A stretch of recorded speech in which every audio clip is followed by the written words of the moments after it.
যাই হোক, আমরা হচ্ছে মাছে ভাতে বাঙালি। আমাদের সপ্তাহে ২ থেকে ৩ দিন মাছ দিয়ে ভাত খেতেই হবে। কিন্তু আমরা যেহেতু বিদেশে থাকি, সবসময় হাতের কাছে মাছ পাই না। আরও যদি হয় দেশি মাছ, তা তো পাইই না। তারপরেও মাঝে মধ্যে খুব খেতে ইচ্ছে করে দেশি মাছ। আমার খুব খেতে ইচ্ছে করতেছিল বোয়াল মাছ। এই মাছের ফিলেট আমি কিনে আনছি, কাটাই ছিল এমন। এটাকে আমি খুব সুন্দর করে মশলা দিয়ে রান্না করছি, টমেটো বেশি করে দিয়ে।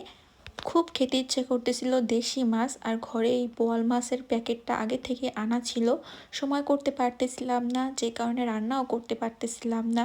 আমি একটু বেশি করে ধনিয়া পাতা টমেটো দিয়ে মাখা মাখা ঝোল করে রান্না করছি। ভাই একদম অমৃতর মতো লাগছে, এত মজা লাগছে না। আগে আমি ফ্রোজেন মাছগুলো খেতেই পারতাম না, কেমন জানি একটা গন্ধ আসতো। বাট বিদেশে থাকতে থাকতে এই ফ্রোজেন মাছ খেতে খেতে এখন আমার অভ্যাস হয়ে গেছে। দেশি টেস্ট যখন খুঁজতে চাই, তখন ভাবি ঠিক আছে ফ্রোজেন মাছই ঠিক আছে আমার জন্য। এখন এই ফ্রেশ মাছ কোথায় পাবো? আর আমি উপর থেকে একটু ভাজা জিরে গুঁড়ো দিয়ে দিছিলাম। কেমন লাগতেছে দেখতে তোমরা কিন্তু অবশ্যই কমেন্ট করে জানাবে। আল্লাহ হাফেজ।